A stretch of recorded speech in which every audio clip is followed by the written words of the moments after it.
A continuación, para dar inicio a esta exposición, quisiera presentar al expositor que impartirá la sesión de hoy. Su nombre es Jonathan Martínez. Es doctor en psicología clínica y de la salud, magíster en gestión educativa y en recursos humanos y habilidades directivas. Es psicólogo, es docente de pregrado y posgrado, es director del magíster en educación emocional y convivencia escolar de la Universidad Andrés Bello. Le damos entonces el paso a Jonathan para que inicie su exposición. Bien, muchas gracias. Eh, bueno, bienvenidos todos, todas. Qué bueno que estén aquí presentes. Voy a presentar mi presentación, valga la redundancia, la cual obviamente me va a guiar un poco para no extenderme tanto. De pronto me extiendo demasiado, así que me han retado, me han dicho 1 hora, entonces voy a tratar de hacerlo en 1 hora. Ya si me paso, me disculpan, ya, pero soy bueno para hablar. ¿Ya? Bueno, vamos a hablar de psicoterapia cognitiva conductual, vamos a hablar un poquito acerca de los avances que ha tenido la psicoterapia cognitiva conductual, porque algunos colegas aún se quedaron con que los cognitivos conductuales éramos solamente conductismo y eso ya está bastante lejos de lo que es en realidad la psicología de la TCC. Y obviamente hay muchas investigaciones, queridos colegas, que nos dan en definitiva la visión de que pareciera ser que la TCC es una de las estrategias terapéuticas más efectivas que existen en estos momentos. ¿Ya? A mi juicio yo creo que es ultra mega efectiva porque es muy simple. ¿Ya? Y con eso yo no quiero dañar a nadie por si acaso, porque algunos se sienten dañados cuando uno dice esto. Pero la TCC es demasiado simple. ¿Ya? Y como es simple, obviamente hace que los pacientes aprendan ciertas habilidades para poder, obviamente, poder soslayar los problemas que están teniendo. ¿Ya? En razón de lo anterior, efectivamente tenemos que tener en cuenta, queridos colegas, siempre traigo este metaanálisis que me gusta mucho, que se publicó durante el 2022 y que se hizo una revisión, miren qué interesante este artículo, se hizo una revisión de todos los artículos que hablaban de prevalencias entre el 1990 y el 2019. ¿Ya? Y se logró establecer, miren esto qué complejo, que avanzamos de 80 millones de personas con trastornos psicológicos, trastornos mentales, a 125 millones de personas. ¿Ya? O sea, claramente tuvimos un crecimiento exponencial.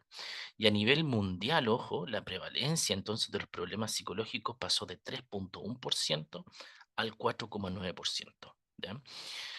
Y esto es complejo, porque en realidad probablemente vi ahí algunos colegas de México, por ejemplo, vi colegas de todo Chile, de La Serena, de Puerto Montt, de Arica, de Antofagasta, de todos lados. em, y probablemente ustedes se dan cuenta que estamos en una crisis. ¿Ya? Em, Cada vez estamos viendo, por ejemplo, la presentación de sintomatología en gente más joven, por ejemplo. ¿Ya? Yo atiendo a adolescentes y adultos, por si acaso, pero, por ejemplo, no sé, este ejemplo siempre lo digo, que generalmente uno veía adolescentes con crisis de pánico, pero ahora estamos viendo niños con crisis de pánico. Ya antes uno veía, mira, un adulto con depresión, pero ahora estamos viendo adolescentes tremendamente deprimidos y obviamente también estamos viendo niños tremendamente deprimidos también. Entonces, hemos tenido un crecimiento exponencial de los problemas psicológicos y por lo tanto nosotros como psicólogos tenemos que estar preparados. ¿Ya? Yo siempre digo que la TCC, de alguna otra forma, a mí me salvó la vida, ¿ya? De verdad. Porque cuando estaba en la universidad, eso fue hace hartos años atrás, por si acaso, uno estaba en el taller clínico y uno le preguntaba al profesor, profesor, ¿qué hago acá? Porque uno decía, chuta, el caso que me tocó, ¿qué hago acá? Y los profesores te decían, depende, ¿ya? O te decían, pucha, no sé, hay que tratar de ver, hay que contener, ¿ya? Pero ¿cómo se hace eso? ¿Ya? ¿Cómo se hace eso? No, tenéis que darle habilidades. O sea, pero ¿cómo se hace eso? ¿Ya? Y ahí descubrí efectivamente que la TCC tiene todos unos métodos, tiene muchos manuales y todo lo demás. ¿Ya? Pero ahí, ojo, debo reconocer esto, que también siempre lo digo, que al principio yo partí siendo un psicólogo más de manual, ¿ya? De verdad, así como muy centrado, ya, tiene crisis de pánico, entonces tengo que hacer el paso uno, el paso 2, el paso 3, al tiro, no sé, técnicas de relajación, de Jacobson, al tiro técnicas de relajación diafragmática, por ejemplo. em, entonces, claro, era muy, muy, muy obsesivo con las técnicas, pero olvidé algo súper importante, la relación terapéutica. ¿ya? Entonces creo que cuando mejoré eso, mis habilidades terapéuticas mejoraron. ¿Ya? Creo que ahí mejoré como psicólogo. ¿Ya? Y hasta el día de hoy, gracias a Dios, me va bastante bien. ¿Ya? Entonces miren esto, qué interesante este cuadro, chiquillos. De verdad, esta presentación se las voy a dejar para que la tengan después. Pero miren los crecimientos exponenciales que hemos tenido en todos los trastornos, en todos. ¿Ya? Miren, bueno, ahí el número que ya le había dicho. Miren los trastornos de ansiedad. Pasamos de 194 millones de personas en el mundo a 301 millones de personas en el mundo. ¿Ya? Trastornos depresivos, miren, de 170 a 279 millones. ¿Ya? Yo siempre digo esto, acuérdense de mí, después en 10 años más, van a decir, oye, yo fui una vez a una charla donde un sujeto dijo esto. Yo les aseguro que el trastorno que va a tener mayor prevalencia en el futuro van a ser los trastornos de ansiedad, se lo aseguro. ¿Ya? Y yo creo que una de las cosas que más nos va a requerir la gente va a ser porque va a existir o va a sentir extrema soledad. Yo siempre digo que la profesión del futuro es la psicología. Independiente que existen toda esta inteligencia artificial y todas estas cosas, el contacto humano no lo podemos evitar, somos seres gregarios. ¿Ya? Y nosotros necesitamos la validación de otros muchas veces. Entonces, si usted es infanto-juvenil, puede mirar aquí, miren, hay varios trastornos infanto-juveniles, por ejemplo, pero si usted es adulto como yo, también nos sirve este cuadrito. ¿Ya? Miren, estos datos son tremendamente complejos. ¿Ya? Y si a esto nosotros le sumamos que acabamos de pasar por un problema gigante a nivel mundial como el COVID-19, efectivamente nosotros nos dimos cuenta de que lamentablemente todos los sistemas de salud, y sobre todo en Latinoamérica, colapsaron. Ya colapsaron, o sea, de hecho nosotros los psicólogos también estamos colapsados, los psiquiatras también estamos colapsados. Entonces, efectivamente, creo yo que la TCC es una muy buena estrategia, porque a veces, no sé si les pasa a los colegas mexicanos, pero acá nosotros, yo veo a los colegas que trabajan en Cefam, yo no trabajo en Cefam, pero estuve al principio de mi carrera, estuve trabajando en hospital, ¿ya? Y fue súper frustrante eso, debo reconocerlo que fue súper frustrante trabajar ahí, ¿ya? Pero no insisto, la TCC me salvó, porque entendía que tenía muy poco tiempo y tenía que darle herramientas a los pacientes. Ya, así como, eh, ojo, a mí yo atendía, no sé, pues, a la señora Juanita en abril, por ejemplo, y después la volví a ver en agosto de ese año. O sea, muchos meses después la veía. Entonces, ¿qué podía hacer yo? Yo estaba tremendamente frustrado, entonces dije, no, aquí hay que dar herramientas y técnicas rápidas. ¿Ya? Para que si esos 20 minutos, 30 minutos que tenía en el box con mi paciente, ella o él si pudiera llevar algo concreto. ¿Ya? Y de nuevo la TCC apareció a salvar la situación. ¿Ya? Fíjense la evidencia que tenemos a nivel mundial, chiquillos. Tenemos grandes evidencias de grandes prevalencias de problemas de salud mental a lo largo del mundo, no solamente en Chile. ¿Ya? Ni en Latinoamérica, porque uno decía, oye, ¿sabes qué? A lo mejor en Chile fue esta hecatombe. No, claramente no. En todos los países del mundo existió un aumento en la prevalencia de los trastornos psicológicos. ¿Ya? Entonces alguien dijo por ahí, no sé quién fue, no lo recuerdo, pero hago mía esas palabras, o sea, las estoy copiando, em, que luego de la pandemia del COVID-19 iba a venir la pandemia de la salud mental, dicho y hecho, ¿verdad? Y en estos momentos nosotros la estamos experimentando. Y si alguno de ustedes tiene experiencia en trabajar en colegio, no sé si alguno de ustedes trabaja en colegio, usted se podrá dar cuenta que los colegios está haciendo el caldo cultivo de la aparición de sintomatología muy compleja. Y que ya con las técnicas anteriores que nosotros obviamente podíamos echarle mano, en la actualidad ya no son efectivas. ¿Ya? Y de hecho, hay nuevas tendencias, y esto se los digo a los colegas que trabajan a lo mejor en colegio, hay nuevas tendencias de la TCC que se están aplicando al contexto educativo, como por ejemplo la terapia aceptación compromiso, ¿ya? Como por ejemplo la DBT. La DBT se está aplicando al contexto educativo, ¿ya? Estrategias o programas de educación socioemocional como el Mind Up, que son estrategias que están centradas en terapia cognitiva conductual mezclada con mindfulness. Entonces, efectivamente las cosas que hemos aprendido en terapia se están llevando a contextos más graves, más globales. ¿Ya? Y miren en América Latina, ¿qué nos pasó? Miren, ¿ya? También altas prevalencias de 31 a 36%, por ejemplo, pasaban depresión en Latinoamérica, por ejemplo, en general, ojo. Las varias encuestas nacionales, por ejemplo, efectivamente refirieron el aumento de sustancias, por ejemplo, de consumo de sustancias y de la violencia en general, la desigualdad. Bueno, nosotros somos un continente bien desigual, es la verdad, ¿ya? Sin embargo, también se ha aumentado esto y por lo tanto ha afectado mucho más a la salud mental. Hay un estudio por ahí, chiquillos, que dice que el 54% de las personas que necesitan atención de salud mental no la tienen. ¿Ya? Por lo tanto, de nuevo insisto, estamos en una tremenda, de verdad, en una tremenda problema de salud pública. ¿Ya? Y algunos estudios que nosotros hemos publicado, ya aquí les pongo la referencia, nosotros hemos encontrado tasas súper altas de depresión, ansiedad y estrés, no solamente en adultos, sino que también en niños y adolescentes, lo cual obviamente nos hace decir, oye, aquí tenemos un grave, grave problema.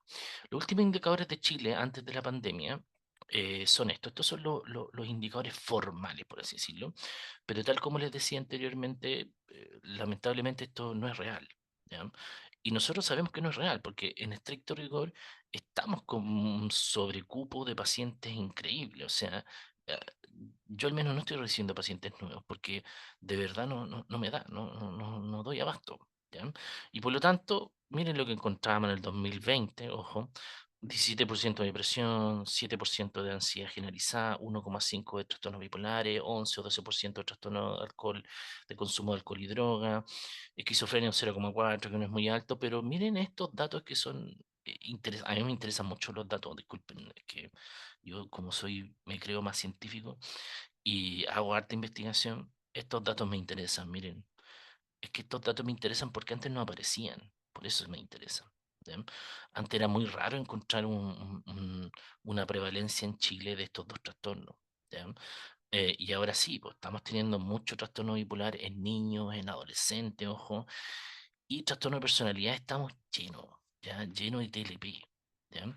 Y en ese caso, por ejemplo, si alguno de ustedes atiende adolescente, basta nomás que alguno de nuestros pacientes cumpla los 18 años para poder diagnosticarlo con un trastorno de personalidad, ¿verdad? Uno sabe que este paciente tiene todo, pero todo, absolutamente todos los síntomas del TLP, pero pucha, le falta cumplir los 18 años para poder obviamente diagnosticarlo. Pero miren este porcentaje gigantesco, ¿ya? Entonces, ¿a qué quiero ir con esto? En definitiva, que nosotros tenemos que estar preparados finalmente para responder a las exigencias de la salud mental en la actualidad. Y la TCC de verdad que se alinea con estas demandas. ¿Por qué? Porque de verdad que ha habido un aumento, y eso yo creo que ha sido uno de los resultados positivos post pandemia, ha habido un aumento de la posibilidad de hablar de los problemas de salud mental. ¿Ya? Antes era súper complejo. De hecho, yo el otro día le hablaba a unos colegas que obviamente son jovencitos como usted. Yo le hablaba a mis colegas y decía, oye, nosotros que estudiamos psicología éramos tremendamente ignorantes en salud mental. De hecho, si había un compañero que tenía depresión o una compañera que tenía depresión, nosotros lo veíamos como bicho raro, así como, ay, no, tiene depresión, no nos juntemos con él. ¿Ya? Entonces, imagínense nosotros, pues nosotros que estudiamos esto, éramos ignorantes, po. O sea, y yo creo que la pandemia un poquito nos ha ayudado a hablar más de salud mental. ¿Ya? No es raro que alguien te diga, no, mira, si estoy en tratamiento de depresión, mira, si que no, tuve una depresión, hice una depresión, estoy con un trastorno ansioso, por ejemplo, y las cosas se están conversando más. Aunque, ojo, aún existe la estigmatización. ¿Ya? También, ojo, ha existido una tremenda demanda, ojo, y esto es importante, en terapias efectivas y basadas en evidencia científica. ¿Ya? Eso es muy relevante, porque mire, probablemente toda esta inclusión y esto lo uno con esto, con la disponibilidad de información sobre la salud mental y tratamiento, esto también ha aumentado gracias a todas estas cosas de ChatGPT, Gemini, Claude y todas esas cosas, todos esos chats de inteligencia artificial, porque cuando uno dice, mira, creo que tengo una depresión, ¿cuál puede ser el mejor tratamiento? Y siempre van a aparecer las estrategias cognitivas conductuales. ¿Ya? Y no tengo miedo de decirlo, porque de verdad es así. Es así. ¿Ya?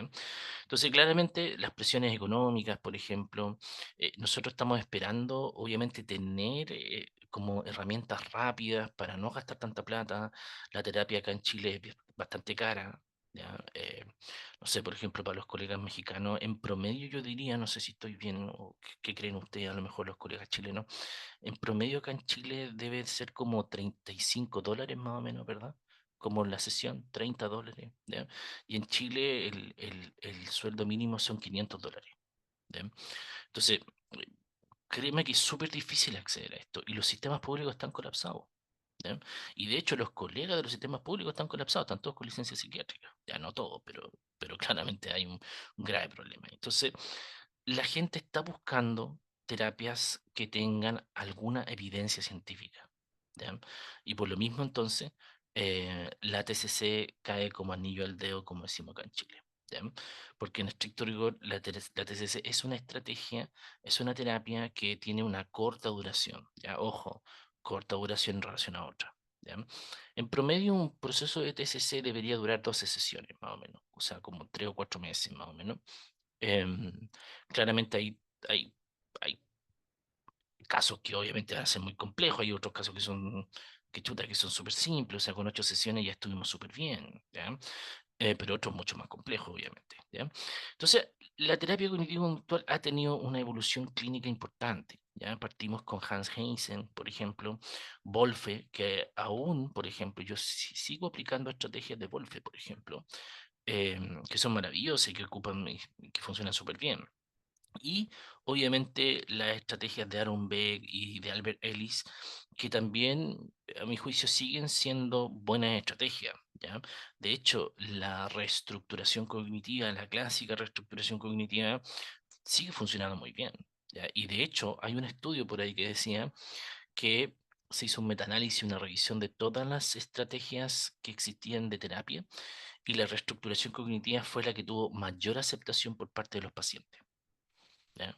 Vale, sí, porque de nuevo insisto, es muy sencilla y nosotros acá obviamente la idea es pues que ustedes la puedan aprender para aplicarla, po, ¿ya? Obviamente que Aaron Beck aparece con la terapia cognitiva conductual, ya yo creo que ahí es donde efectivamente ya podríamos decir que esto se pega un salto y se pega una evolución y por ahí por los 80 90 comienzan a aparecer estas estrategias de tercera generación. ¿Ya? Donde hablábamos de la terapia dialéctica conductual, por ejemplo, con la Marshall Linehan, que increíble, que tiene estrategias súper, súper bacanes. Tanto así, como les dije anteriormente, que hay algunos artículos y libros que están tratando de aplicar la DBT en colegio y está resultando súper bien. También la terapia aceptación compromiso, que probablemente en estos momentos es la estrategia terapéutica más efectiva que existe en el mundo, de verdad, no estoy exagerando. ¿Ya? De hecho, la terapia aceptación compromiso en un metaanálisis que se publicó el año pasado aparece como la estrategia más relevante que existe en la actualidad para el tratamiento de los problemas de salud mental. ¿Ya?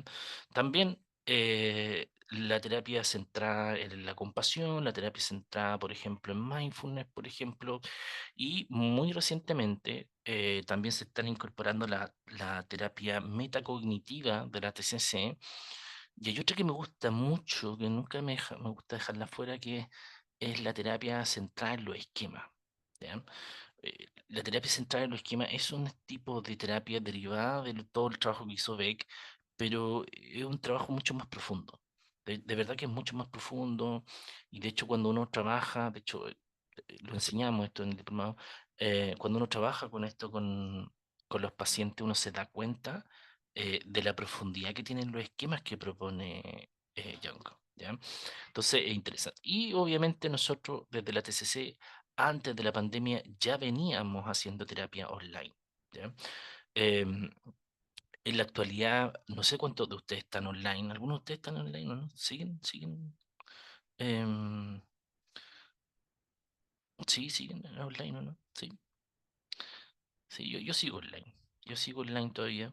Em, sí, sí, ya. Pero algunos han vuelto como a lo presencial, algunos colegas, por ejemplo, ahí como el colega ahí dice, sí, híbrido, sí, algunos como tienen, como están partiendo como la primera sesión presencial, por ejemplo, y después siguen online, súper bien, o sea, me parece súper bueno, ¿ya? Ahora bien, hay un estudio, honestamente, así como para hacerle súper buena onda para todos nomás, que no hay diferencias significativas entre la presencialidad y lo online desde la TCC, por si acaso. No sé en otras orientaciones psicológicas. ¿Ya? Pero al menos en la TCC no hay diferencia estadísticamente significativa entre intervenciones presenciales y online. ¿Ya? Y tiene que ver mucho probablemente con como forma que trabaja la TCC, como que es muy, entre comillas, lo voy a decir así, no, quizás está mal dicho, discúlpenme, pero entre comillas es como una estrategia paquetizada, es un paquete, ¿ya? Y yo siempre creo, y por eso me gusta mucho la TCC, es que yo tengo una cajita de herramientas para el cual echarle mano, ¿ya? Y de verdad, voy a ser súper honestamente, y de verdad eso a mí me tranquiliza mucho. ¿Ya? Porque un poco, si algún paciente, por ejemplo, tiene alguna situación, o sea, de crisis de pánico, ya, ok, inmediatamente aplico estrategias, sé qué estrategia aplicarle. Si un paciente tiene depresión, con rumiación, vamos con estrategias metacognitivas. ¿Ya? Si el paciente, por ejemplo, no sé, pues está con una depresión súper fuerte, vamos con activación conductual. ¿Ya? Entonces, es como, yo siento honestamente que a mí me ha dado la tranquilidad finalmente de dedicarme mucho mejor a establecer alianzas terapéuticas mucho más profundas, porque la técnica creo que ya la he resuelto. ¿Ya? O sea, y lo bueno de la TCC es que los pacientes sienten que tú estás haciendo algo, los estás tratando. ¿Ya? Que me pasa con muchos pacientes que llegan súper desilusionados de otros, lamentablemente de otros colegas, donde dicen, chuta, ¿sabes qué? Yo donde psicólogo o psicóloga, pucha, y nunca recibí un diagnóstico. Nunca me dijo, por ejemplo, en cómo íbamos a trabajar. Era simplemente sentarse a hablar, ¿ya? Entonces, eh, a veces las personas tampoco tienen por qué saber que los psicólogos tenemos orientaciones distintas, pero yo creo que si yo tengo una orientación, yo tengo que psicoeducar a mi paciente en esa orientación, ¿ya? Porque, ojo, si bien la terapia cognitivo-conductual es buena, pero yo le aseguro que para todos los temas no es lo mejor, si tampoco hay que ser mentiroso, ¿ya? O sea, hay cosas que la TCC es lejos lo mejor, en otras probablemente hay estrategias humanistas que son bastante interesantes, por ejemplo, sistémicas, por ejemplo, ahora todas estas estrategias que ha establecido Otto Kemper o sea, en definitiva lo que quiero ir con esto es que sí, hay muchas estrategias, pero creo yo que a veces las personas buscan algo mucho más concreto, ¿ya? Y todas las terapias, ojo, cognitivas conductuales siguen estando bajo esta idea de Epicteto, ¿ya? Que no nos perturban las cosas, sino la interpretación que hacemos de ellas. Esto es básico, ¿ya? Todo cognitivo conductual tiene que explicarle esto a sus pacientes, ¿ya? Yo lo explico de esta forma. El problema no está en la situación, les digo, sino que el problema está en la interpretación. ¿Ya? Entonces, sigue estando, ojo, porque en las terapias de segunda generación, el objetivo era reemplazar, ¿verdad? Reestructurar cognitivamente. Parece que cambiar cogniciones desadaptativas por otras más adaptativas, ¿verdad? Y ahora en la tercera generación, en las terapias contextuales, lo que nosotros hacemos es cambiar la relación que tiene el paciente o el sujeto con sus pensamientos. ¿Ya? Pero sigue siendo en definitiva el pensamiento o la interpretación el objeto de estudio nuestro. ¿Ya? Entonces la psicoterapia cognitivo-conductual, de acuerdo con Beck, definiciones clásicas, es un tipo de psicoterapia que se enfoca en modificar los patrones de pensamiento distorsionados, creencias irracionales y comportamientos mucho más problemáticos. ¿Ya? Esta es una técnica estructurada y directiva. Esto es importante, me gustaría aclararlo, que sí, es estructurada, ojo, pero no es no flexible, es flexible, ¿ya? Sí, es directiva, pero no en todos los casos, ¿ya? Yo creo que en algunos momentos, queridos colegas, nosotros tenemos que ser directivos, no nos queda otra. Frente a un paciente que tiene pensamiento suicida, idea suicida, está con riesgo suicida, tenemos que ser directivos. En pacientes que están con depresiones profundas, queridos colegas, tenemos que ser directivos. Lo que yo no estoy de acuerdo, claramente, es ser directivo toda la terapia, pero en algunos momentos el paciente necesita una brújula y necesita muchas veces a alguien que lo pueda orientar y encaminar un poquito de cómo salir de lo que le está pasando. Por lo tanto, Beck subraya finalmente la importancia de la relación entre los pensamientos, emociones y comportamientos. Y estos efectivamente van a afectar la salud mental, ¿verdad? Ellis, que probablemente también es uno de mis autores más favoritos, desde la TCC de segunda generación, ya aquí Ellis nos dice que es una forma de psicoterapia que ayuda a los individuos a identificar, desafiar y cambiar sus creencias irracionales y pensamientos negativos. ¿Ya? Él es interesantísimo porque Ellis finalmente, y así como lo dice Hayes en su libro, una mente liberada, él saca las ideas de la aceptación radical de Albert Ellis. ¿Ya?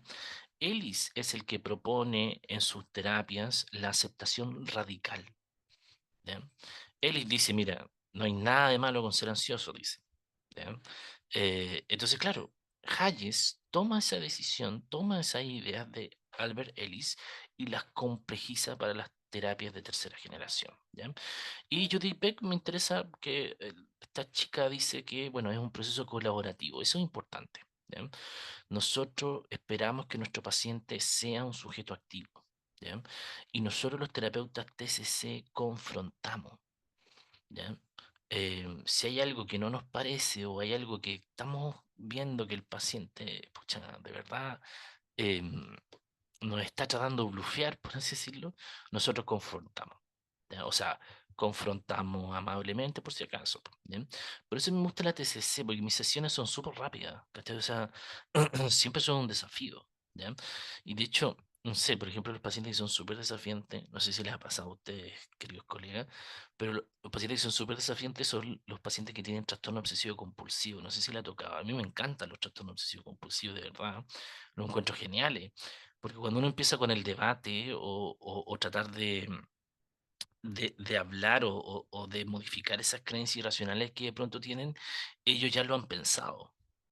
Entonces los debates se hacen muy interesantes. Entonces la confrontación es muy importante, creo yo. ¿Ya? Siempre confrontación con amor. ¿Ya? Entonces, un poquito, tenemos tres generaciones. Mira, hay estrategias que se utilizan a un ojo de la primera generación, ¿ya? Entonces tuvimos la de la primera ola, ¿verdad? Primera generación, todo lo que tenía que ver con la modificación de conducta, ¿verdad? Y ahí aparecen autores muy importantes clásicos que usted cancha, o sea, sabe, Iván Pavlov, Skinner, Wolfe, por ejemplo, que son sujetos que en definitiva generaron las bases finalmente de la modificación de conducta. ¿Ya? Y después aparece, a mi juicio, como lo que hasta el día de hoy se conoce que es la terapia cognitivo-conductual, ¿verdad? Como que la terapia cognitiva de Beck, la terapia racional emotiva de Ellis, por ejemplo. Y hay autores que de pronto se han dejado bien de lado, ¿ya? Por ejemplo, Lazarus, que es un autor increíble, Mike Campbell también es un autor muy bueno. Entonces, hay varias cosas que ahí han desaparecido. Y la última generación con Hayes, que me encanta a mí, Cialdini, Hans Segal, por ejemplo, Neil Jacobson, Andrew Christensen, y otros autores que son bien interesantes, que han hecho una mejora a la terapia cognitiva conductual. ¿Ya?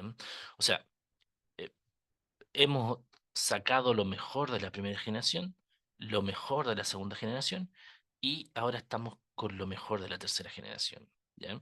Y hay estrategia, ojo, y esto es importante, que independiente de lo mejor de lo que usted esté desarrollando, o si usted dice, mira, yo sé que yo soy eh, terapia cognitiva conductual central en mindfulness, ¿ya? Yo eso, independiente que usted sea eso, va a utilizar reestructuración cognitiva. ¿Ya? Por lo tanto, siempre nosotros, en lo que nosotros tratemos de enseñar o aprender, en este caso, en el caso de ustedes, si quieren hacer el diplomado, efectivamente tienen que conocer técnicas más clásicas, tienen que conocer técnicas obviamente más avanzadas de la TCC y obviamente las últimas, ¿ya? Porque de verdad en estos momentos hay mucha evidencia científica que lo sostiene, ¿ya? Y por ejemplo, ¿cómo se veía un proceso de terapéutico de primera generación? Era bien cortito. ¿Por qué era tan cortito? Porque acuérdese que la terapia de modificación de conducta se centraba en una conducta en específica. ¿Ya? Por lo tanto, modificaba esa conducta y nada más de eso. Acuérdese que ahí estaba el análisis funcional de la conducta. ¿Ya? Entonces había que hacer todo el análisis funcional de la conducta, que es súper bueno, ojo. Yo lo sigo aplicando, pero obviamente con el componente cognitivo, ¿ya?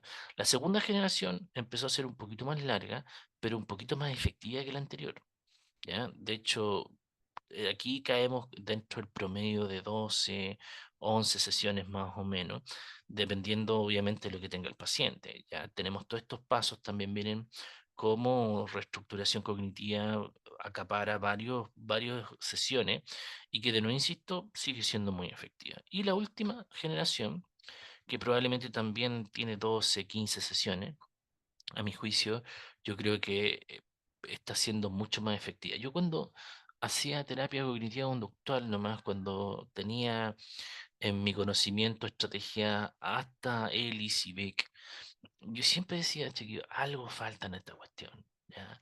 Algo falta, porque mira, igual lo hago bien, porque reestructuro, los pacientes andan mejor, cambian las cogniciones por cogniciones mucho más adaptativas, sí andan mejor los pacientes, ¿verdad? Pero yo decía, algo falta para la guinda de la torta. Y la guinda de la torta es la tercera generación, ¿ya? Es, para mí, al menos personalmente, es la terapia aceptación-compromiso, ¿ya? De hecho, ahora Dipa también me pidió hacer un curso de terapia aceptación-compromiso, porque hay personas que poco saben de aceptación-compromiso y en la actualidad, fíjense que eh, está siendo de verdad la terapia más efectiva que existe en la actualidad desde la TCC. Y hay que saber aplicarla bien, ¿ya? Y lo interesante de la ACT, de la aceptación compromiso, es que de verdad tiene, tiene hasta un lenguaje propio, ¿ya? Porque, por ejemplo, si usted ve la terapia cognitiva conductual centrada en el trauma, por ejemplo, recoge muchas de las estrategias de la TCC de segunda generación. ¿Ya? Por ejemplo, terapia cognitiva conductual mejorada, que trabaja con pacientes con trastorno de la conducta alimentaria, también recoge cosas de la TCC clásica. ¿Ya? Pero la ACT, la terapia aceptación compromiso, tiene un lenguaje propio y muy interesante. ¿Ya? Por tanto, a mi juicio, revísenla, mírenla. Hay estrategia muy interesante, de verdad muy interesante. ¿Ya? Entonces aquí les dejo un cuadro comparativo entre las tres generaciones, ya un poco para que ustedes conozcan finalmente que la TCC ha evolucionado tremendamente. ¿Ya? Entonces, dentro de su avance está, bueno, Jeffrey Young. ¿Ya? Eh, Jeffrey Young para mí es uno de los sujetos más geniales porque un poco toma lo mejor que hizo Beck, ¿ya? Y lo complejizó. ¿Ya? Y él fundó la terapia centrada en los esquemas. ¿Ya? Em, ¿Y cuál es el beneficio que tiene esta terapia? ¿Ya? Es que esta terapia es mucho más profunda y que tiene mejores resultados con trastornos crónicos, como por ejemplo los trastornos alimenticios. ¿Ya? Como por ejemplo los trastornos límite. También tiene una vertiente muy interesante, porque lo que hace esta estrategia eh, es que va combinando, mire lo que les voy a decir, va combinando estrategias cognitivas conductuales con estrategias gestálticas, ¿ya? Con estrategia humanista, ¿ya? Em, y lo interesante de esto es que es una terapia mucho más profunda.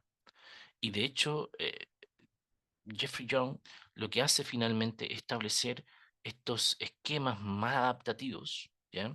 Que se generan en los primeros estadios del desarrollo, los logra como operacionalizar y en razón de eso los lleva a el trabajo en la terapia, por ejemplo. ¿Ya? Entonces, por ejemplo, como les pongo acá, anorexia y bulimia, en definitiva, son trastornos crónicos bien complejos y la terapia centrada en los esquemas funciona bastante bien en esos contextos. ¿Ya? La terapia dialéctica conductual, que probablemente algunos de ustedes obviamente la tienen que ubicar, la de la Marshall-Linehan, ¿ya? Probablemente cuando ustedes les hablan de este tipo de estrategia cognitiva conductual, usted inmediatamente se le viene la palabra TLP, ¿verdad? Trastorno limítrofe de la personalidad. ¿Por qué? Porque en estricto rigor es la estrategia terapéutica más efectiva que existe en la actualidad para el manejo del TLP, ¿ya? Pero esto no es todo, ¿ya? Lo más interesante de esto es que estas estrategias finalmente que se fundaron en la DBT ahora se han empezado a aplicar en distintos trastornos. ¿Ya? Se han empezado a aplicar en los trastornos de la conducta alimentaria, en los trastornos del estado de ánimo, por ejemplo, en los trastornos por abuso de sustancias, en los trastornos de estrés postraumático, o sea, en una serie de trastornos. ¿Ya? Y tiene varias fases, tiene varios como hitos, por así decirlo. Está la terapia individual, el entrenamiento grupal, el coaching telefónico y la consulta de terapeuta. ¿Ya? Entonces, en definitiva, es una terapia muy completa, sin embargo, tiene algunas complejidades. ¿Ya? Es excesivamente cara. por ejemplo, ¿ya? Porque se tiende, ojalá que él o la paciente pueda tener al menos 2 sesiones a la semana, ¿ya? Lo cual es complejo, ¿verdad? Acá en Chile hay grupos de DBT que funcionan de esa forma y claro, es carísimo, ¿ya? Y hay técnicas que son interesantes que esta terapia ha logrado establecerlo. Por ejemplo, hay estrategias de regulación emocional increíbles, de verdad, muy buenas que no solamente usted tiene que aplicarla con este tipo de trastornos, yo las he aplicado con varios otros tipos de trastornos y funcionan muy bien. También la tolerancia al malestar, por ejemplo, yo le he aplicado esas estrategias que nos ha dejado la DBT con pacientes con crisis de pánico, por ejemplo, y que funcionan extraordinariamente bien. ¿Ya? Entonces, un poco aquí los quiero llevar a que de verdad abran su mente, de verdad, que la terapia cognitivo-conductual, como les decía anteriormente, es una cajita de herramientas, pero hay que saber cuándo aplicar estas herramientas, cuándo tomo la decisión para, obviamente, poder, por así decirlo, aplicar tal o cual estrategia, ¿ya? La terapia aceptación-compromiso, que para mí, probablemente, como les dije anteriormente, es la más interesante que existe en la actualidad. Vean en YouTube un video que se llama Stephen Hayes, TED, los videos TED, véanlo ahí, se van a dar cuenta de cómo surgió esta. Stephen Hayes, independiente de que es un psicólogo genial, em, tenía crisis de pánico. ¿Ya? Le echó la mano a todas y cada una de las estrategias terapéuticas, ¿ya? Había y por haber, y ninguna resultó. ¿Ya? Hasta que él fundó su propia estrategia y sí, obviamente le funcionó. ¿Ya? Y de hecho yo creo en esta terapia porque a veces no hay nada más terapéutico que aceptar. ¿Ya? A veces no hay nada más terapéutico que en vez de seguir luchando, seguir comparándose con el resto, de aceptar ciertas situaciones que efectivamente nos generan cierto malestar, pero que claramente si nosotros vivimos en razón de nuestros valores y generamos acciones comprometidas, evidentemente que vamos a vivir mucho mejor. ¿Ya? Y la aceptación compromiso, de verdad, no quiero venderle la pomada ni la pesca, como decimos acá en Chile, de verdad que es una estrategia fantástica. ¿Ya? Es una estrategia que trabaja em, con muchos elementos del lenguaje, con muchos elementos de pronto de ciertas creencias que presenta el paciente. Y su objetivo fundamental, queridos colegas, es aumentar la flexibilidad psicológica. ¿Ya? Hay una serie de investigaciones entre la flexibilidad psicológica versus ciertos trastornos psicológicos. Y nos damos cuenta, en estricto rigor, que efectivamente las personas que tienen trastornos psicológicos son menos flexibles psicológicamente. Por lo tanto, lo que nosotros tenemos que hacer dentro de la terapia es propender, mejorar, fomentar la flexibilidad psicológica. ¿Ya? Este metaanálisis que se publicó el año pasado en Comprehensive Psychiatry eh, nos da cuenta finalmente de la efectividad de la terapia aceptación-compromiso, ¿ya? En diversos trastornos, ¿ya? Para la depresión, para la ansiedad, para la angustia, para la flexibilidad psicológica, obviamente, para la conciencia plena, por ejemplo, para la confianza, autocontrol, por ejemplo, eh, entre otras cosas, ¿no? Entonces nos dice finalmente este metaanálisis, que, oye, pareciera ser que este tipo de estrategia, la aceptación compromiso, tenemos que educar más a los psicólogos en esto, tenemos que ojalá introducir más estos conceptos en terapia que en estos momentos se están llevando a cabo, porque las estrategias son muy efectivas. ¿Ya? Y probablemente nosotros, y probablemente a usted le pasa, que nosotros como psicólogos siempre estamos buscando estrategias nuevas. ¿Ya? Porque cada paciente es un mundo, ¿verdad? Uno dice, chuta, que el paciente que me llegó, probablemente todos los que estamos acá podríamos contar. Yo no sé si me dicen, Jonathan, elige 3 pacientes tuyos que son los más impactantes. Yo sería difícil nombrar a los 3. Yo podría nombrar unos 20, quizá, que más me han generado, así como me han movilizado más como terapeuta. Y probablemente, gracias a ellos, probablemente he aprendido mucho más. ¿Ya? Y gracias a ellos, probablemente creo que soy un poquito mejor terapeuta. ¿Ya? Entonces, la terapia de aceptación compromiso tiene 6 pasos o 6 vertientes importantes, ¿ya? Primero, la aceptación. Hay que aprender a aceptar nuestras experiencias internas como pensamientos, emociones, sin intentar cambiarlos. ¿ya?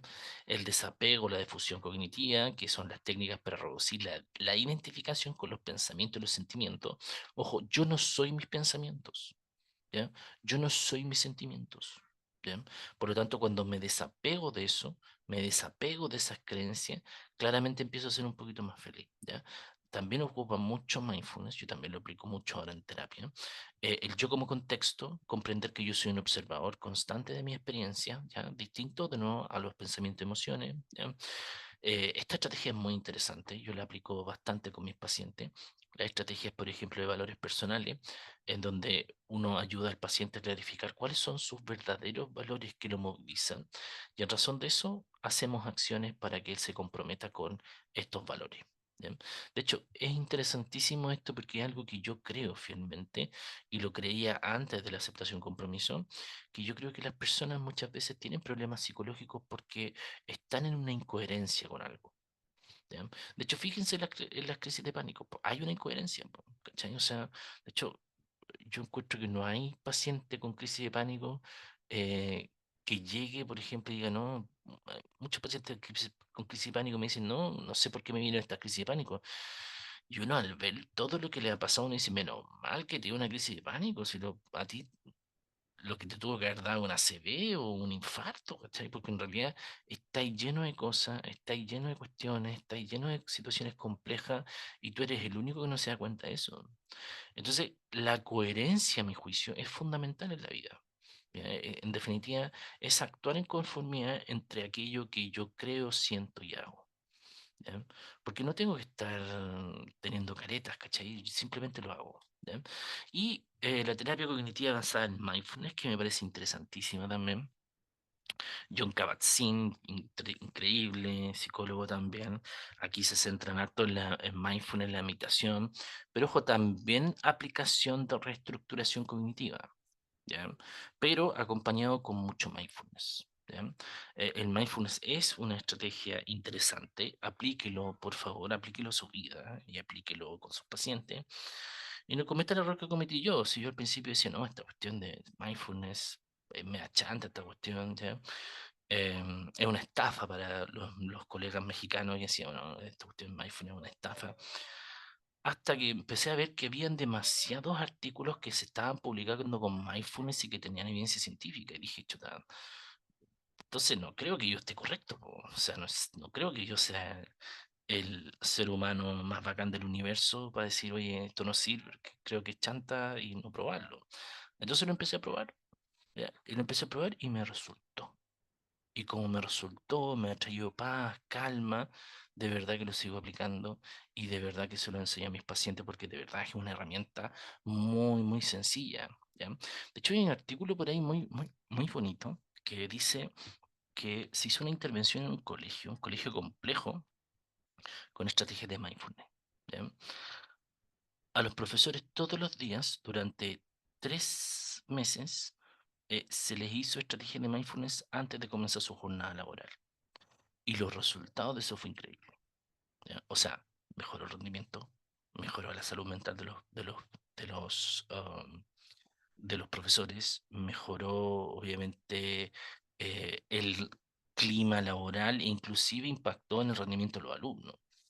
O sea, fíjense cómo una estrategia tan simple, entre 5 a 10 minutos diarios antes de empezar una jornada laboral, puede generar cambio. ¿Ya?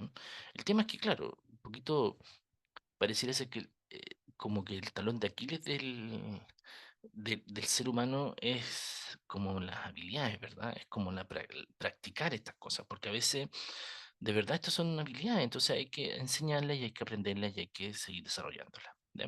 Entonces, el mindfulness o atención plena es una práctica que implica enfocar la conciencia en el momento presente de manera intencional y sin juzgar. ¿Ya? Es estar en el aquí y en el ahora. Miren qué terapéutico. Hágalo, de verdad, hágalo. Porque generalmente estamos pensando en todo lo que debemos. Generalmente estamos pensando en todo lo que no hemos hecho. ¿Ya?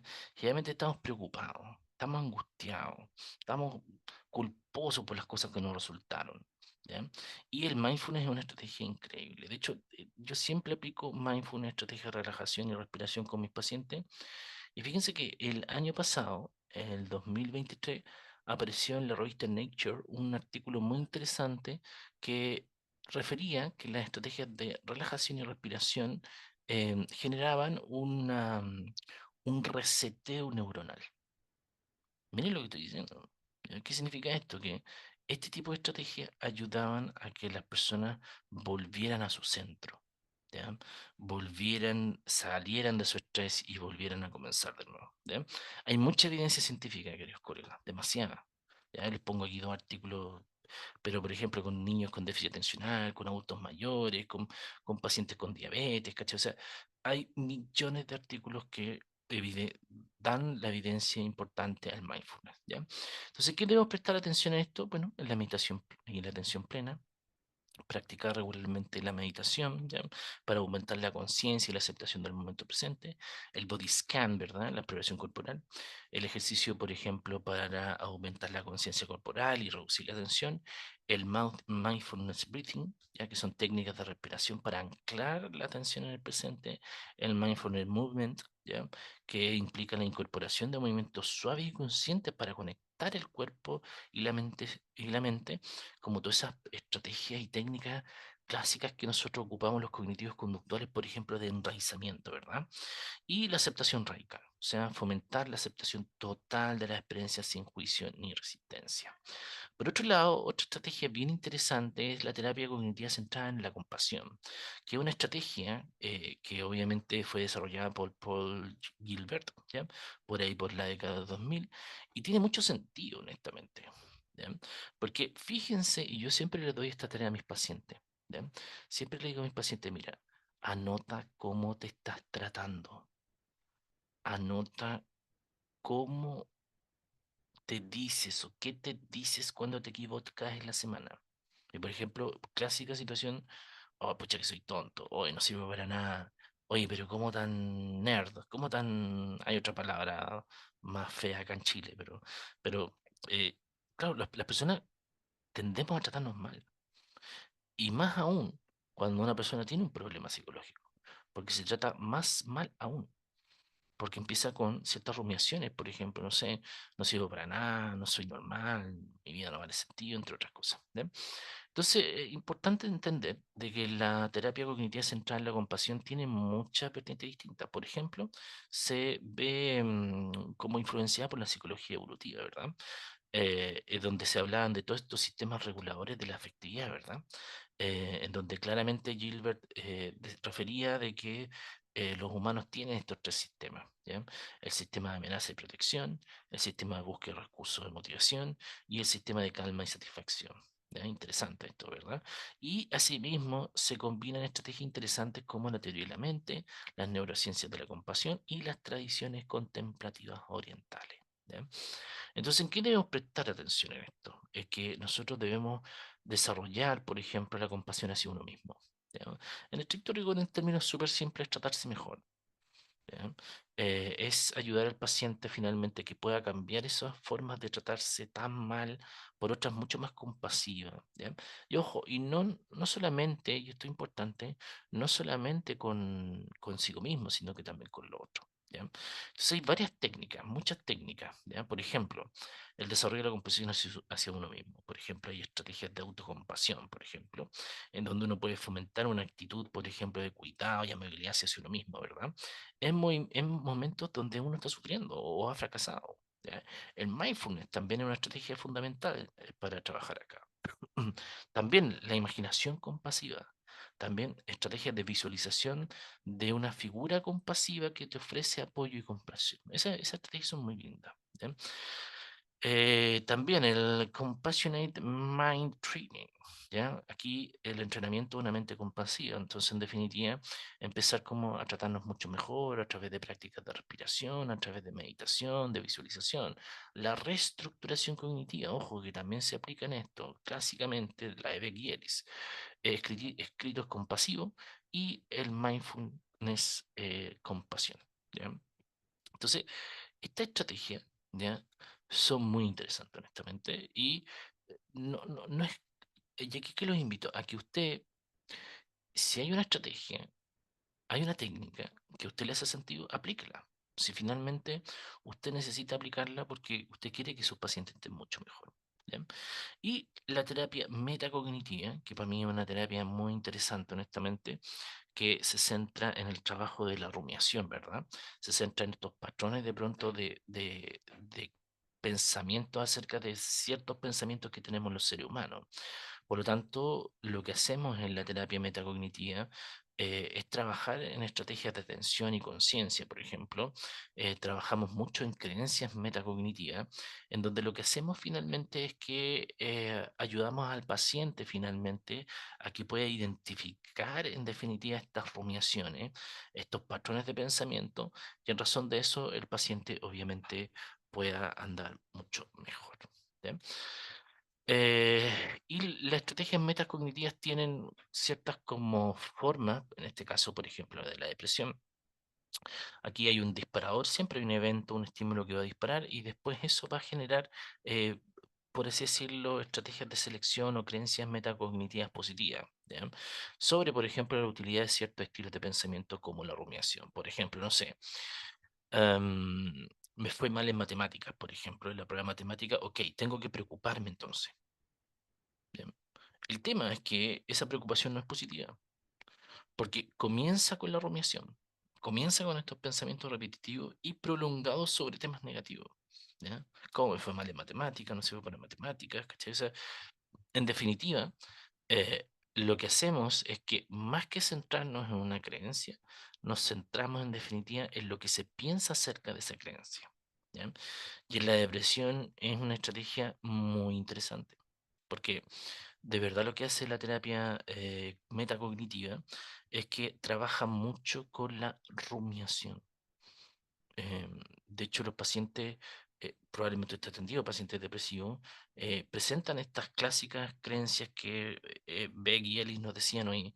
Estas chiquillas, estas personas tienen una percepción negativa de sí mismas, una percepción negativa del entorno y una percepción negativa eh, del futuro.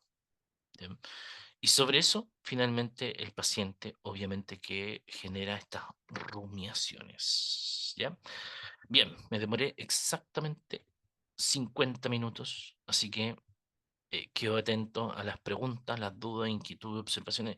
Esto podríamos estar toda la noche, pero estoy cumpliendo los horarios para que nadie se moleste, ¿ya? Así que eso, quedo atento a cualquier pregunta, inquietud o duda que ustedes tengan.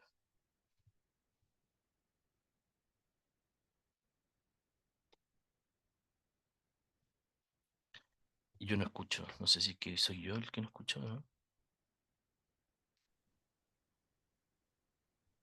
¿Los demás me escuchan? Ahí sí, sí, ahora sí, ahora sí.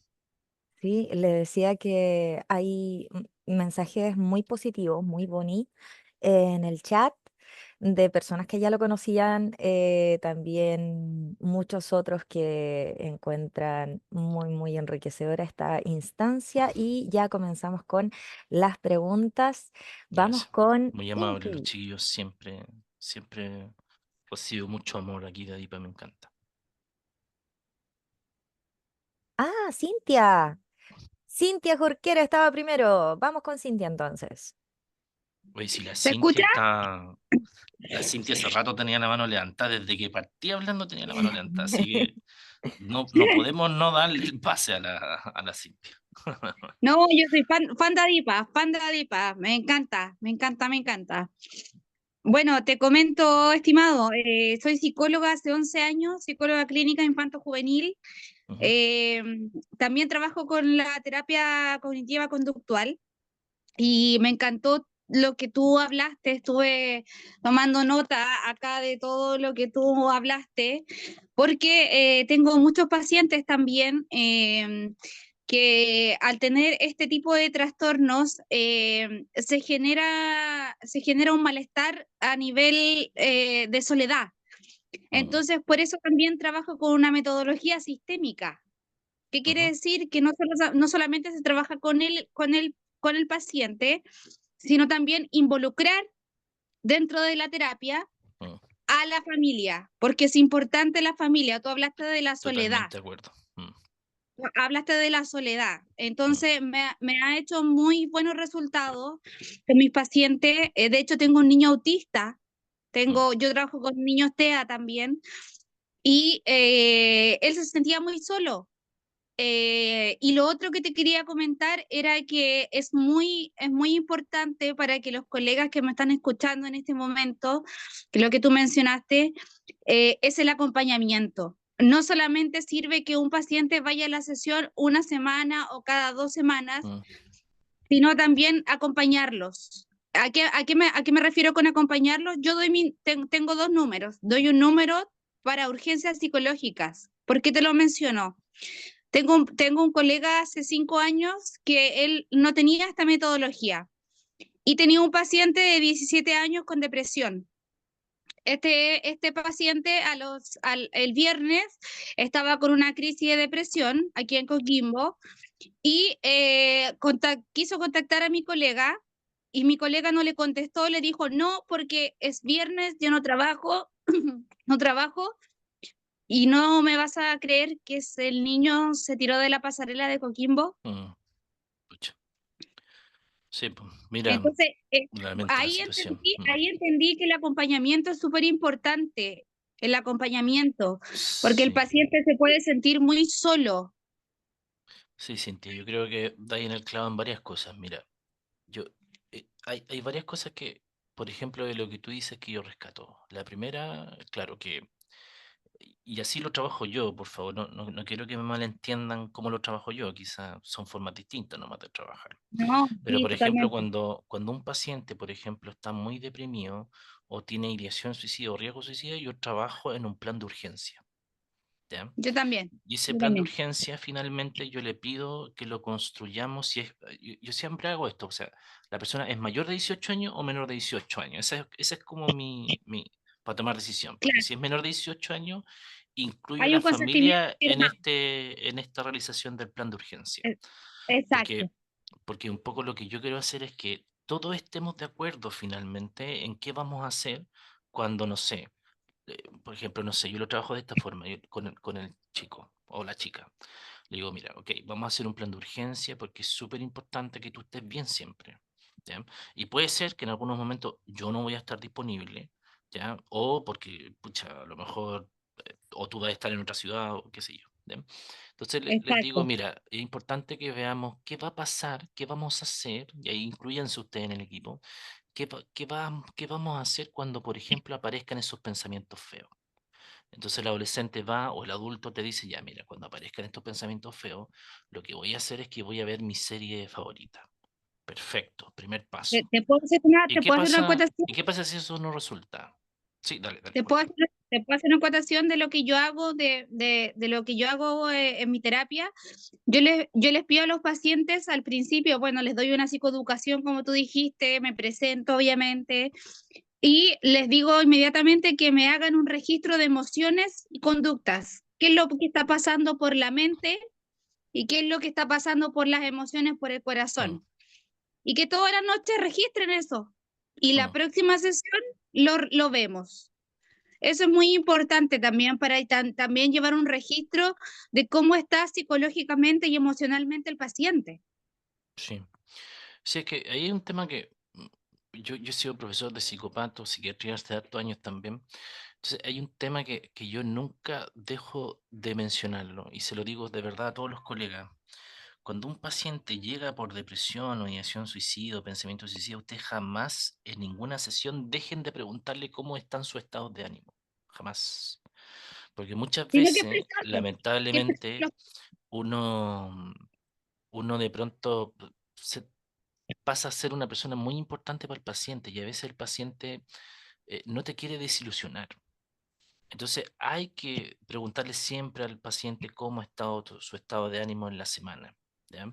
Porque a veces pasa de que los pacientes de O que verdad lo o se le refleje, que se olvida sienta. algo o quizás lamentablemente no podían, por así decirlo, contarlo al principio de la Exacto, sesión, ¿cachai? Entonces pueden haber diversas exacto. variables o porque uno a lo mejor también como terapeuta lo llevó a otro tema que uno pensaba que era el objetivo terapéutico que tenía que completar, ¿cachai? Entonces yo creo que es importante siempre preguntar el estado de ánimo. Así que, no, pues bien, bien sentido. Excelente, excelente profesional. voy a seguir capacitándome y ojalá ganarme el diplomado, ojalá, porque ya Ojalá, llevo pues, ojalá. 3, ya llevo 3 seminarios con ADIPA y me encanta, soy fan de ADIPA. Qué bueno, qué bueno. Lo comparto en todos lados para que, bueno, somos una comunidad de psicólogos que estamos para ayudar a la salud mental de Chile. Y no también de Chile, sino también de todos los países que me están escuchando en este momento. Qué bueno, qué bueno. Qué Le doy maravilla, el paso. muchísimas gracias. Sí, vamos entonces a dar el siguiente pase. Tenemos a Ángela. Ángela, Chao, gracias. Chau, Chao. chau. gracias, mami. Hola, buenas tardes, buenas noches a todos. Soy Hola, Ángela de Ángela. Concepción y Gusto. la verdad es que me gustó mucho esta actualización porque principalmente a mí me gusta la psicología clínica y mi enfoque, uno de los que más me acomoda, que también mezclo con algunos de tercera generación, que mencionaste, como la terapia de aceptación y compromiso y mindfulness, me hicieron mucho sentido. Y de hecho yo trabajo en CESFAM y como tú Mm, decías, es bastante frustrante porque estoy en dos programas diferentes mm, y en el que estoy, el que digamos, me frustra un poco más o me alerta un poco más porque estoy en SAPU. O ya. sea, ahí yo recibo las urgencias Ajá. psicológicas de ideaciones suicidas activas, las pasivas, Mm, la planificación, las autolesiones, mm, o personas que llegan intóxicas con medicamentos. mm, Y la primera parte, digamos, lo que yo tengo que hacer es la contención mm, y luego ver si procede o corresponde una derivación para internar. Pero es complejo lo de la salud pública, como tú decías, porque para empezar, en los consultorios, con suerte te dan, no sé, cita un mes. mm. Entonces, en un mes no se puede avanzar con un paciente. Y en un mes, bueno, en razón de otro. Yo Claro, daba cita cada exactamente, 3 con la meses. mejor de Mm, la suerte puedes tener en un mes. sí. Y es muy frustrante, como lo dices tú, porque ves que no todas las personas pueden tener acceso a la salud. Yo lo que hago en forma personal, yo me comprometo con mis pacientes y les envío material dependiendo de lo que yo detecte en ellos, en el otro programa que trabajo, que igual principalmente todos tienen problemas de salud mental. Mm, Trabajo en un programa de Elige Vida Sana. ujú, Entonces, en teoría yo debería medir cuál es la adherencia al programa, la motivación que tiene pero en realidad eso pasa a un tercer plano, mm, porque todas las personas llegan por ansiedad, por depresión, por un mm, montón de cosas. mm, Entonces, lo que yo hago es comprometerme, como mandar material psicoeducativo, ojalá no lectura, porque sé que la mayoría de los pacientes de atención pública no les gusta leer, mm. no tienen ese hábito, pero sí videos psicoeducativos que le ayuden a Súper. la problemática. Y así yo me quedo tranquila y tengo un contacto también con ellos cuando ellos quieran solicitarme controles. Mm. Pero sí me gustaría que me pudieras a lo mejor aconsejar para lo que es en SAPU, que puede ser lo más efectivo porque ahí llegan urgencias Sí. heavy, personas muy descompensadas Sí, lo que más tienen que efectivo, inyectarlo. Ángela, sí o sí, lo más efectivo que hemos visto en la actualidad son estrategias de relajación y respiración. Po, Sí, ¿ya? La primera que yo siempre recomiendo y me la autoaplico también por si acaso, es la 478. No sé si hay oído hablar de eso. sí, sí, sí, la he La, aplicado. la 478 es una estrategia muy buena porque ayuda al paciente finalmente como a regularse emocionalmente y a regular la respiración. La otra que son muy buenas son las técnicas de enraizamiento, ¿ya? Que Eso no lo he son, escuchado. son bien cortitas. Las técnicas de enraizamiento, por ejemplo, las puedes ocupar con pacientes que tienen crisis de pánico o que están angustiados, por ejemplo, o que tienen, por ejemplo, no sé, ideación suicida muy fuerte. Hay varias, hay muchas técnicas. Mira, la primera, la que más yo ocupo es la siguiente. Yo le pido al paciente que cuando le vengan esos pensamientos o se siente desesperado, por ejemplo, coloque en su cabeza el número 100. Y de eso ¿Ya? le pido que vaya restando de 3 en 3, de 3 en 3, y vaya visualizando el número cada vez que va generando el ejercicio matemático. Yo te aseguro que cuando vaya en el 70 ya la angustia va a haber pasado. Ok, Hay otras más también que tú le puedes pedir, por ejemplo, si tú estás solo en un lugar, por ejemplo, y te vienen esos pensamientos muy duros, por ejemplo, que algunos pacientes, como dijiste tú, pues se automutilan, se hacen heridas y todo lo demás. Si te quieres generar dolor, pero inocuo, anda al refrigerador y saca un cubo de hielo Sí. y He colócalo en la tratado igual mano de hasta desviar la que atención. sientas correcto, hasta finalmente que tú puedas, por ejemplo, Sentir sentir el el dolor. dolor. Porque no te va a pasar nada, ¿cachai? Lo único que te va a quedar es que te va a quedar roja la mano. ¿Ya? Hay otros colegas que han hecho esto, yo no lo recomiendo, por si acaso, pero yo sé que lo han recomendado. No lo hagas porque yo no lo recomiendo, pero te explico cómo es. ¿Ya? Que algunos ocupan un elástico.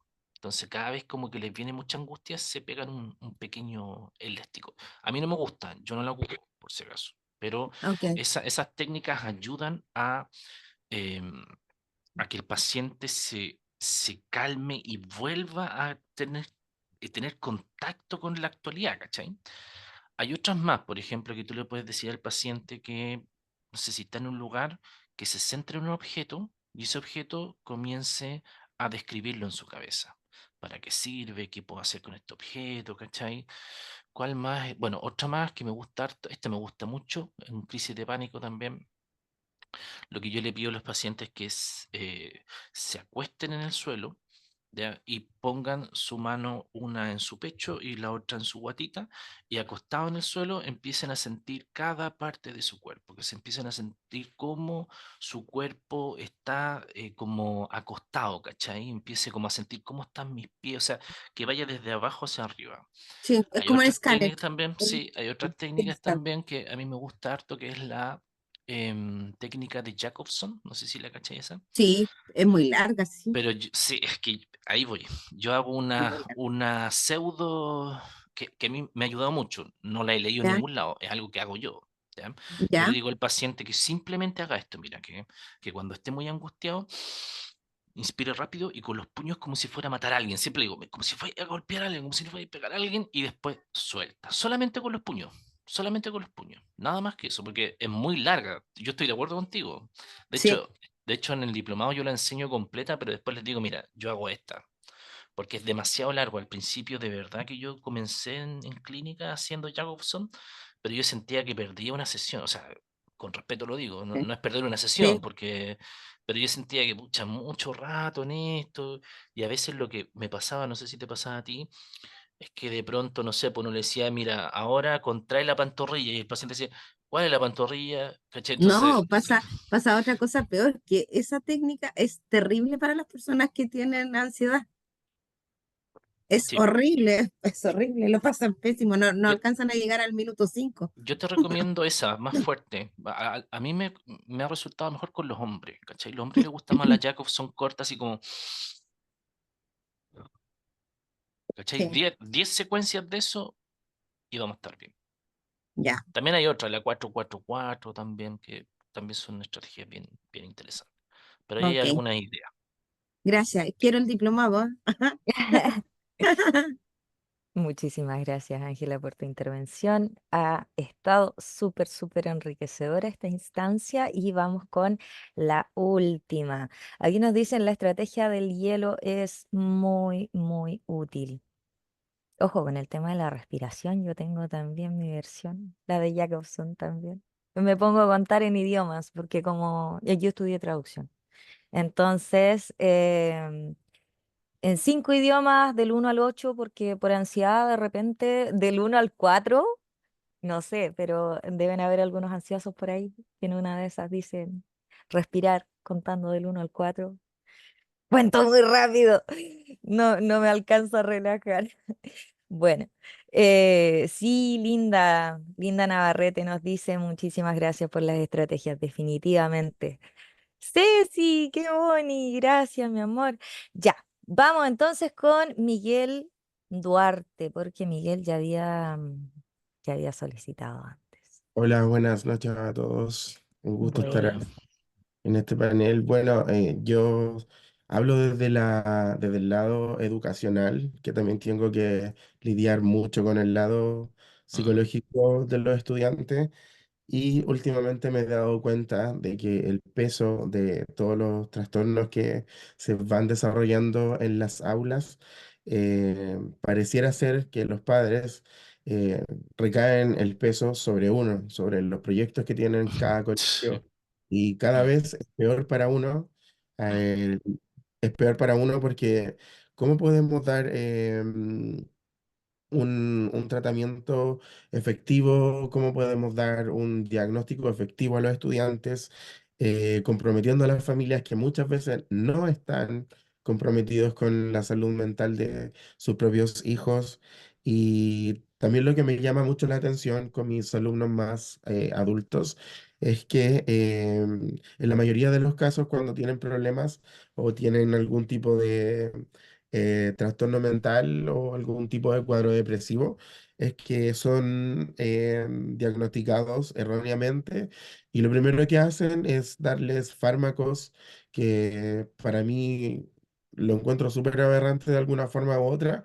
Yo soy pro fármaco, pero llegar y recetar fármacos a niños, a estudiantes de 18 19 años, sin saber el trasfondo de esto, las consecuencias a largo plazo, también me parece un poco bien desgarrador en el contexto en el que estamos, sabiendo la crisis, la crisis de salud mental en la cual nosotros nos enfrentamos todos los días.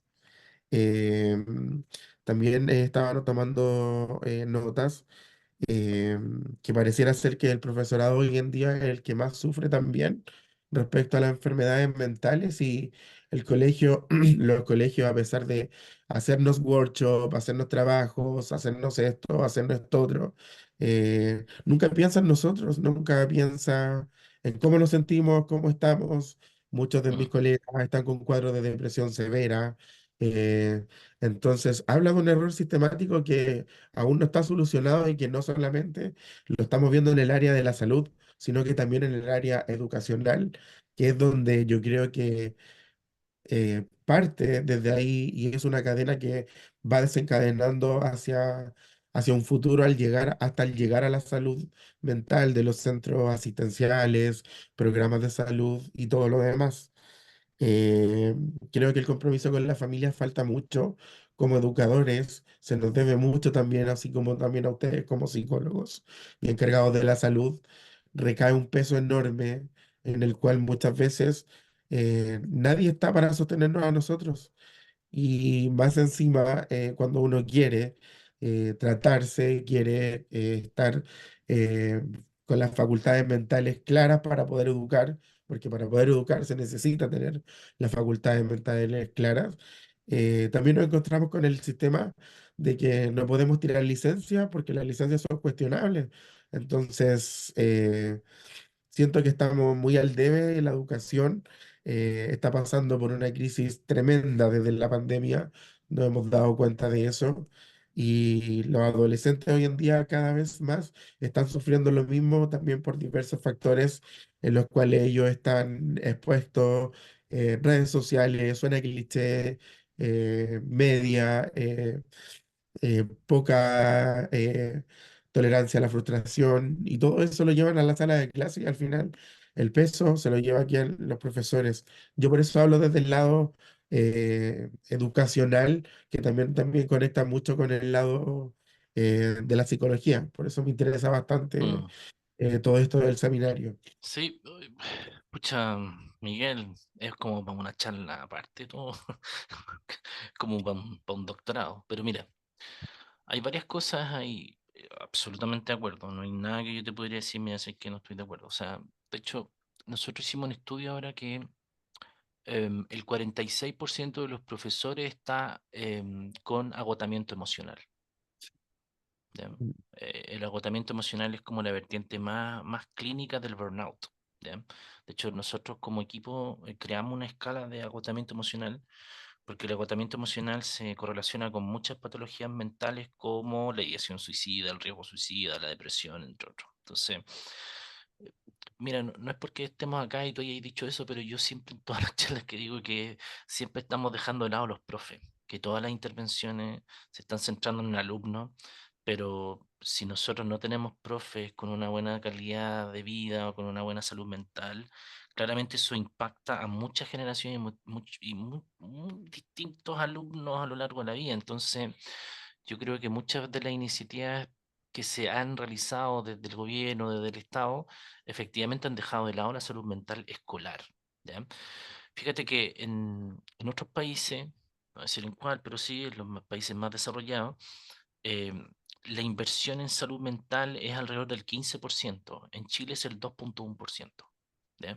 En países que están en vías de desarrollo es un 8%.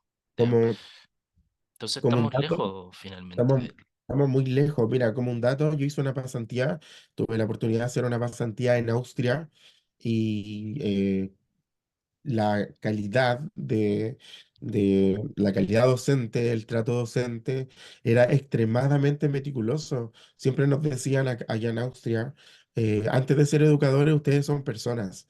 Y acá pareciera ser todo lo contrario. Pareciera ser que nos juzgan por muchas cosas que son súper banales, cosas sin sentido, que nos acortan la labor de profesor. Y muchas veces podemos entregar más allá de lo que podemos entregar acá porque acá nos acorta muchas veces el sistema, nos acorta la manera en la que nosotros podemos ayudar a los estudiantes. ¿Por qué? Porque tienen un programa que no funciona, invierten pocos programas de salud mental en los profesores.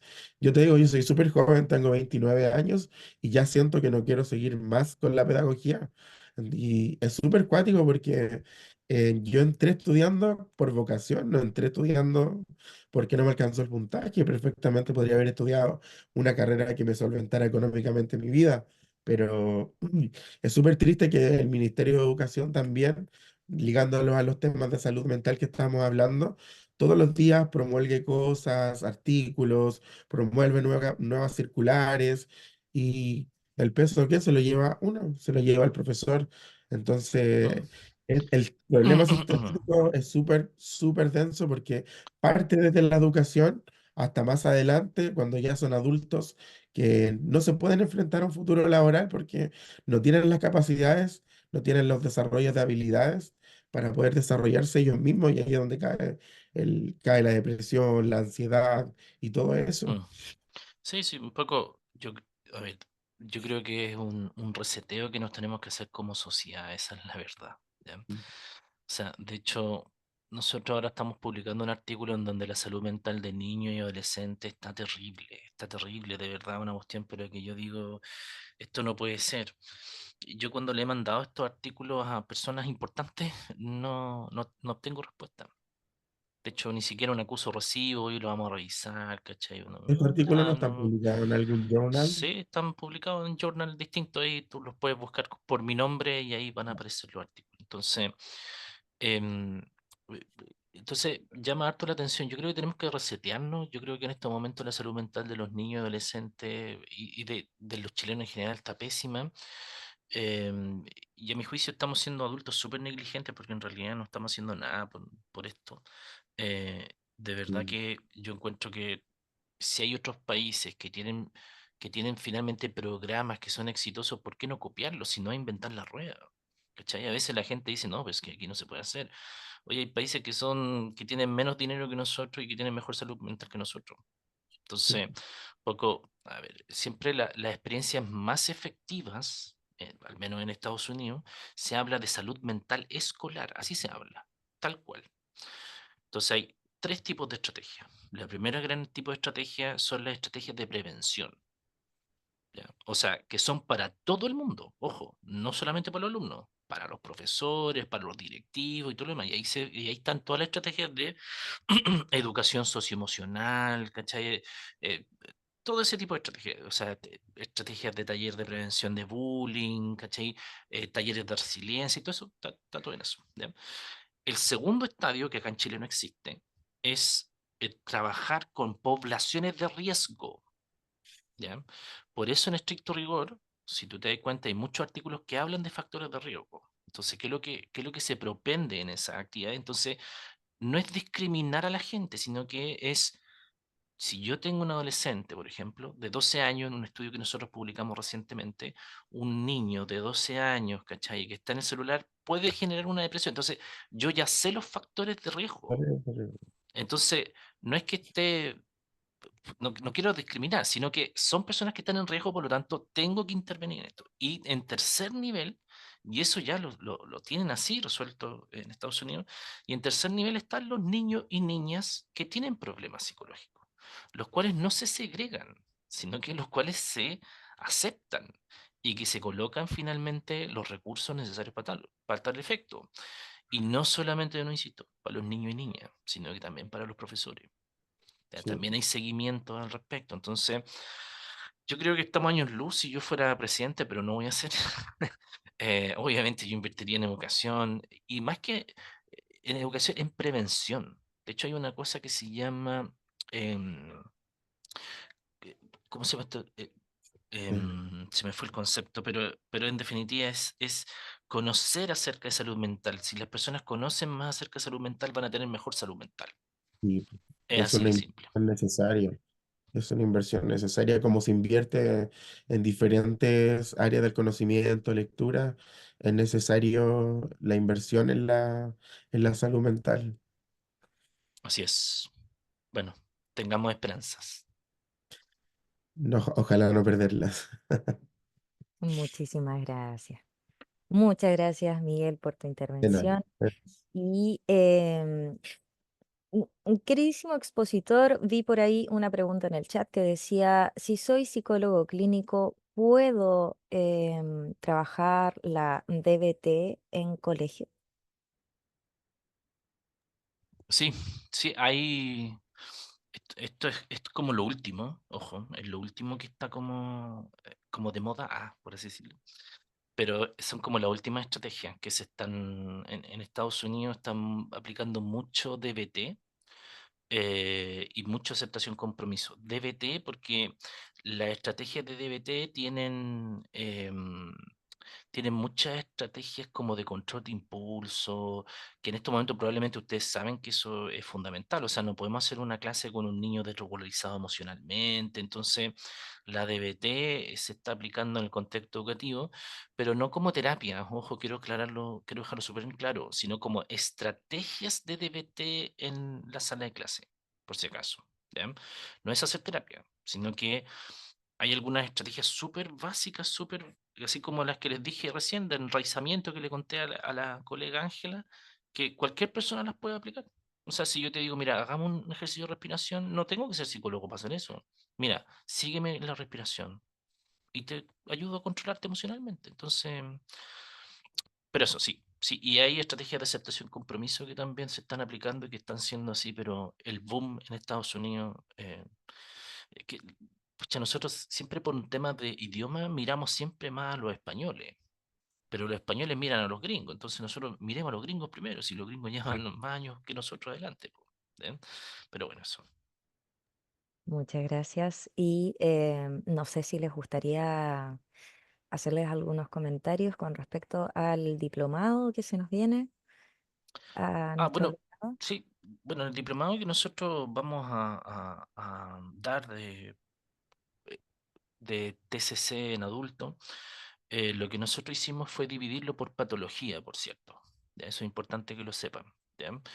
Porque si bien hay algunas estrategias que se pueden como repetir, es distinta la aplicación en un trastorno de ansiedad, en un trastorno depresivo, y tratamos un poco de colocar a expertos en cada una de las áreas. eh, en trastorno de personalidad, por ejemplo, en trastornos sexuales, en adicciones, ¿cachai? Entonces, tratamos un poco de ampliar la mirada para que se vayan con una buena idea de cómo se aplican las estrategias y las técnicas en cada una de estas poblaciones. Y aquí hay un tema importante, porque lo que nosotros tratamos de hacer en el diplomado es centrarnos en técnicas. ¿Ya? Entonces, claro, efectivamente puede haber un momento de teoría, por si acaso, pero lo más importante es que revisen con los profesores las técnicas, porque a veces, no sé si, bueno, esto no ha cambiado honestamente, pero encuentro que las escuelas de psicología, con mucho respeto voy a decir esto, pero las escuelas de psicología a veces pecan porque no enseñan técnicas. Es como que enseñan ya, mira, este es el conductismo, este es el sistémico, ya, pero cuando uno dice ya, pero ¿y cómo intervengo? No, no sé, pues es como que usted tiene que hacer lo que tiene que hacer. Entonces, yo siento que a veces de repente algunos colegas pecan de pronto de ser un poquito mezquinos con su conocimiento. Yo no, al revés, yo trato de siempre ayudar porque si mientras más colegas sepan, mejor va a ir nuestra salud mental, ¿cachai? O sea, si después algún colega, de hecho en el Congreso de Trauma Complejo, así me sentí como medio raro porque mucha gente me saludaba con mucho cariño, lo cual lo agradezco harto, pero me sentía raro porque en realidad a muchos no los conocía, ¿cachai? Entonces muchos después me decían, profe, estoy aplicando las técnicas y todo esto, y me ha ayudado caleta, y eso de verdad me hizo sentir muy, muy, muy contento. ¿Ya? Entonces, si podemos hacer un granito de arena para la salud mental, pucha, encantado de la vida. Eso, Y pues una los invito a que lo inspiración vean, también. lo vean porque está bueno el diploma, de verdad, y buenos colegas. Totalmente, muchísimas gracias nuevamente.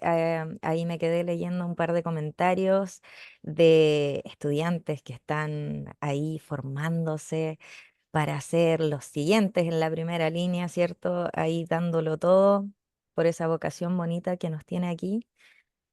Así que, profe, también verlo desde el punto de vista de la inspiración, porque tenemos alumnas que en estos momentos, y digo alumnas porque leí el nombre de una chica, tenemos alumnas que en estos momentos, un viernes, están sintiéndose más inspiradas que nunca con respecto a sus carreras y el propósito que les quieren dar a sus vidas, precisamente por estas instancias, sus comentarios, sus preguntas.